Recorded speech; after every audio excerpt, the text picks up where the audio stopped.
ઘણા બધા પેરેન્ટ્સ અને ઘણા બધા વિદ્યાર્થીઓનો સવાલ હતો કે સર અમે જ્યારે એસીપીસી ની અંદર ફોર્મ ભરીએ છીએ તો અમારે તો ખાલી ફોર્મ ભરવાનું જ આવે છે, ચોઇસ ફિલિંગ પછી બ્રાન્ચ નાખવાનું તો કંઈ દેખાડતું જ નથી, તો એ બધું સર ક્યારે હશે કે અમારા ફોર્મમાં કોઈ તકલીફ છે કે અમને નથી દેખાડતા? અને બીજો એવો સવાલ પણ હતો કે સર તમે જ્યારે ફોર્મ ભરીને શીખવાડ્યો છે, વિડીયો મૂક્યો છે પ્રિય સર વિદ્યાપીઠ યુટ્યુબ ચેનલ ઉપર, એમાં તમે બેંક ડિટેલ વાળું ક્યાંય બતાવેલું નથી, પણ સર અમારામાં તો એ બતાવે છે, તો એ બેંક ડિટેલ વાળું એકચ્યુઅલમાં છે શું એ પણ અમને સમજાવો. તો આજના વિડીયોની અંદર તમારા બંને ડાઉટ્સ હું ક્લિયર કરવાનો છું. અને હું તમને પહેલા કહી દઉં કે અમે ફોર્મ ભરવાનો વિડીયો પહેલા જ દિવસે બનાવ્યો હતો, જે દિવસે ડેટ હતી ત્યારે એ એકાઉન્ટ ડિટેલ વાળું એની અંદર એ લોકોએ એડ નહોતું કર્યું, પ્લસ TFWS વાળું પણ નહોતું કર્યું આ વખતે, અને એ બધું એમને અપડેટ મારીને બીજા કે ત્રીજા દિવસે એ લોકોએ મૂક્યું છે. તો આજના વિડીયોમાં તમે ખાસ સમજી લેજો એ બંને વસ્તુ શું છે, પ્લસ ચોઇસ ફિલિંગનું તમારો ફંડો શું છે એ પણ હું તમને સમજાવી દેવાનો છું. તો યસ દોસ્તો, મારું નામ છે પ્રિયેશ પટેલ, આપ સર્વેનું ખૂબ ખૂબ હાર્દિક સ્વાગત છે પ્રિયેશ સર જ્ઞાનપીઠ યુટ્યુબ ચેનલની ઉપર. સૌથી પહેલા તો ચેનલ ઉપર નવા હોય તો સબસ્ક્રાઇબ કરીને બેલ નોટિફિકેશન ઓન કરી દો, પ્લસ સાથે સાથે તમે એડમિશન માટેના એક પણ વોટ્સઅપ ગ્રુપમાં નથી જોડાયા તો ડિસ્ક્રિપ્શનમાં વોટ્સઅપ ગ્રુપની લિંક છે, જોડાયેલા રહેશો તો બધી જ માહિતી તમને બેઠા બેઠી ઘરે મળતી રહેશે. અને પ્રિયેશ સર વિદ્યાપીઠ જે આપણી મેઇન યુટ્યુબ ચેનલ છે અને પ્રિયેશ સર જ્ઞાનપીઠ આપણી આ બીજી યુટ્યુબ છે, બંને ચેનલને સબસ્ક્રાઇબ કરીને બેલ નોટિફિકેશન પ્રેસ કરજો એટલે એડમિશન પ્રોસેસની તમારી ચિંતા જતી રહે. હવે વિડીયોની શરૂઆત કરું એની પહેલા JEE ની અંદર તમારા 85 થી ઓછા PR આવ્યા છે, તમે ચિંતામાં છો ક્યાં તમારે એડમિશન લેવું જોઈએ. કદાચ તમને બહુ સારી કોલેજમાં એડમિશન JEE ના બેઝિસ પર નથી મળતું, તો સવાલ એવો છે કે શું સર નોર્મલ કોલેજ, પ્રાઇવેટ કોલેજની અંદર અમારે એડમિશન લઈ લેવું જોઈએ? તો હવે મારું પર્સનલી સજેશન એવું છે કે નોર્મલ પ્રાઇવેટ કોલેજની અંદર તમે જો એડમિશન લેશો તો 4 વર્ષ પછી ખાલી તમે ડિગ્રી હોલ્ડર બનશો, સ્કિલ હોલ્ડર નહીં બનો. તો તમારા માટે હું વાત કરવા માટે જઈ રહ્યો છું ઓલ્ટા સ્કૂલ ઓફ ટેકનોલોજીની અંદર, જ્યાં BTech in CS computer science, AI ML અને IT ના કોર્સિસ ચાલી રહ્યા છે. આ જે કોર્સિસ છે એમાં ડે 1 થી જ AI ML, ફૂલ સ્ટેક અને ક્લાઉડ વિદ્યાર્થીઓને કરાવવામાં આવે છે. સાથે સાથે 30+ લાઈવ પ્રોજેક્ટ્સ ઉપર વિદ્યાર્થીઓ વર્ક કરે છે.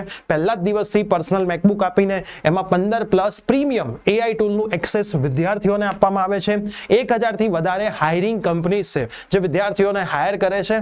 સાથે સાથે મેન્ટરશિપ માઇક્રોસ્કોપ જેવી મોટી મોટી કંપનીના એન્જિનિયર દ્વારા વિદ્યાર્થીઓને આપવામાં આવતી હોય છે.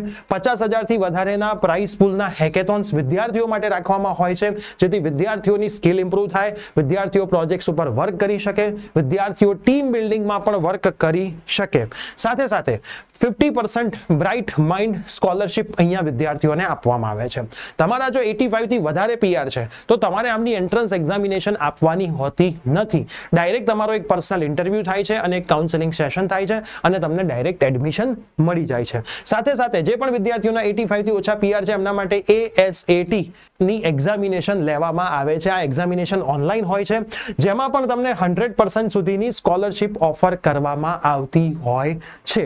તો આમાં એપ્લાય કરવાની લાસ્ટ ડેટ છે 1 મે. હું લિંક નીચે ડિસ્ક્રિપ્શન બોક્સની અંદર મૂકી દઉં છું, તમે કોલેજની વિશે ગૂગલમાં સર્ચ કરી લો, બધી જ માહિતી તપાસી લો અને ડિસ્ક્રિપ્શન બોક્સમાં જે લિંક છે એમાંથી એપ્લાય કરી દો. ડેટ ભૂલતા નહીં, લાસ્ટ ડેટ છે 1 મે. લિમિટેડ સીટ્સ હોય છે, લિમિટેડ એડમિશન હોય છે, કેમ કે વિદ્યાર્થીઓને પ્લેસમેન્ટ સુધી પહોંચાડવાના હોય છે. હવે આપણે જે વાત ઉપર આવીએ એ વાતની આપણે ચર્ચા કરીએ તો હું ACPC ની વેબસાઇટ ઉપર ગયો.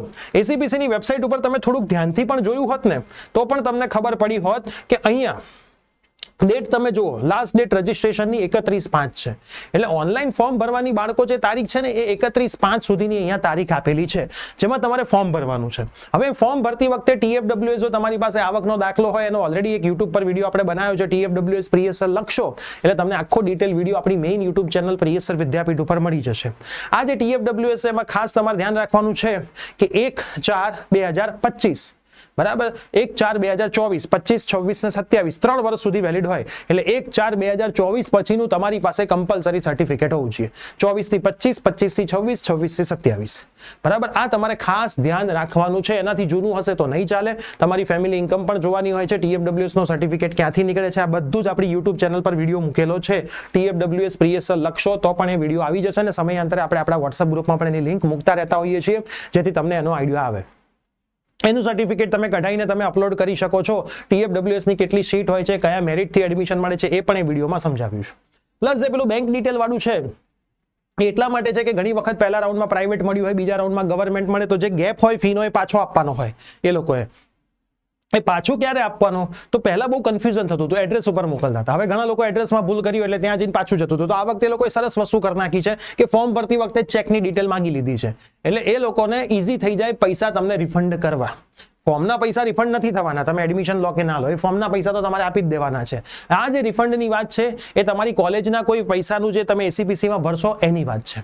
એટલે એમાં પેરેન્ટ્સનો પણ તમે નાખી શકો છો બેંક ડિટેલ, તો એ પેરેન્ટ્સના ખાતામાં પાછા આવશે. એમાં એવું જરૂરી નથી કે ભાઈ વિદ્યાર્થીઓનું જ બેંક ડિટેલ હોવું જોઈએ. હવે જે ચોઇસ ફિલિંગ ને બધું છે તમારે અહીંથી ચાલુ થશે. જો 12/6/2026 થી 15/6 એટલે 12 તારીખથી બધું ચાલુ થશે. એટલે આપણે આપણા સેમિનાર ઓલવેઝ 5મા મંથમાં રાખીએ છીએ કે ભાઈ તાજું બધું શીખ્યા હોય તો એના પછીના મંથમાં સીધું એપ્લાય કરવાનું થાય. તો એના પહેલા કોઈ ચોઇસ ફિલિંગ તમારે કરવાની નથી, કોઈ પણ જાતનું તમારે કોલેજ એડ કરવાની નથી, કોઈ બ્રાન્ચ તમારે એડ કરવાની નથી. તમારે ફક્ત ને ફક્ત હાલ ફોર્મ ભરવાનું છે.